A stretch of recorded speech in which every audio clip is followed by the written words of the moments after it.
So, lead in Tagalog, ito yung tingga, no?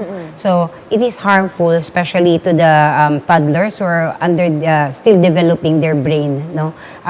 It is neurotoxic, so it means it affects the brain and the central nervous system. So, it affects basically, if it's a children, the intellectual quotient of a child and the behavioral pattern. No? So, yung iba, kung iksi yung attention span, no? Tapos yung iba talagang bumababa yung intellectual niya, no? Aside from the fact na pag later on tumagal yung accumulation kasi accumulative yung lead, no? Hindi siya yung mararamdaman agad-agad, no? No symptoms in the early stages. Yes, no Yes. symptoms. So kapag habang tumatagal, nadadagdagan, doon yung pwede siyang ma-expose, sabi nga yung lead poisoning, no? Eileen, as I understand it, aside from children, those who are vulnerable are also women of childbearing age. Yes, because yung lead is nakukuha nila pag na-digest nila o kaya nalanghap nila, especially the small chips,